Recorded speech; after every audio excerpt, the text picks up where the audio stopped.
70 WPM की speed से dictation start होगी 3 सेकंड बाद।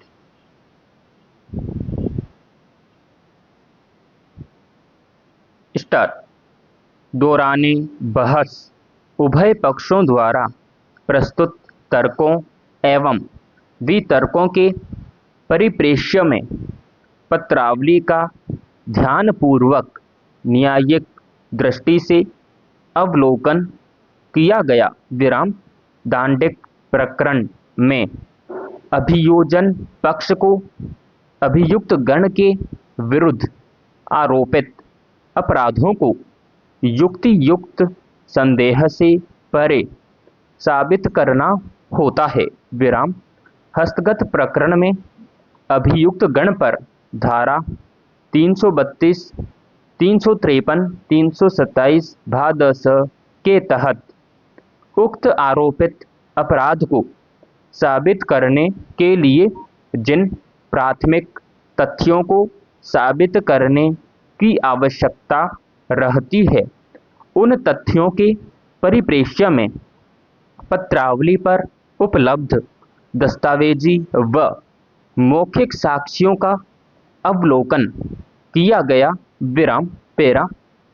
हस्तगत प्रकरण में अभियुक्त गण के विरुद्ध आरोपित अपराधों को सिद्ध करने के लिए अभियोजन पक्ष द्वारा कुल 12 गवाहान को परीक्षित करवाया गया है, जिनमें से सर्वाधिक महत्वपूर्ण एवं आधारभूत गवाह PW 8 घनश्याम दास, जिसके द्वारा दिए गए प्रार्थना पत्र प्रदर्श P5 के आधार पर प्रकरण दर्ज होकर बाद अनुसंधान वर्तमान स्तर तक पहुंचा है, के द्वारा प्रार्थना पत्र प्रदर्श P5 में यह तथ्य अंकित किए गए थे कि दिनांक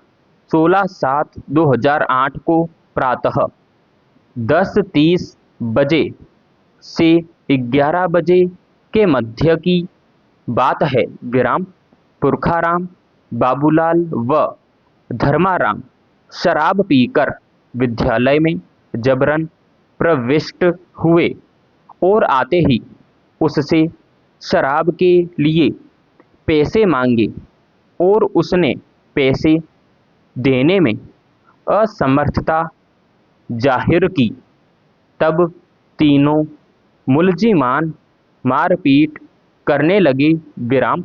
प्रार्थना पत्र में अंकित उपरोक्त तथ्यों के संबंध में गवाह घनश्याम दास की मुख्य परीक्षा का अवलोकन किया जाए तो मुख्य परीक्षा में उक्त गवाह द्वारा प्रार्थना पत्र में अंकित तथ्यों के विरोधाभासी कथन करते हुए यह कथन किए गए हैं कि दिनांक 16/7/2018 को बाबूलाल व पुरखाराम आए और उससे पूछा कि क्या बनाया है।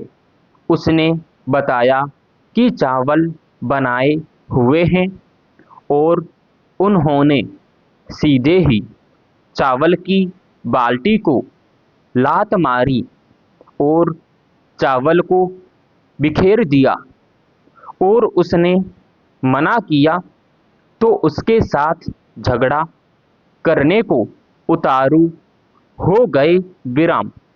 उक्त गवाह द्वारा अपनी मुख्य परीक्षा में यह कहीं भी उल्लेख नहीं किया गया है कि धर्माराम, पुरखाराम व बाबूलाल द्वारा उससे शराब के पैसे मांगे गए हो और उसके द्वारा पैसे देने में असमर्थता जाहिर किए जाने पर तीनों द्वारा उसके साथ मारपीट की गई हो। विराम। यहाँ यह उल्लेख करना भी आवश्यक है कि प्रकरण में अभियुक्त पुरखा राम फोत हो चुका है तथा केवल मात्र अभियुक्त बाबूलाल व धर्माराम के संबंध में साक्ष्य का विवेचन किया जा रहा है, किंतु अभियुक्त धर्माराम तथाकथित घटना में सम्मिलित हो या उसके द्वारा परिवादी घनश्याम दास के साथ मारपीट की गई हो, इस संबंध में कोई भी कथन परिवादी घनश्याम दास द्वारा अपने सशपथ बयानों में नहीं किया गया है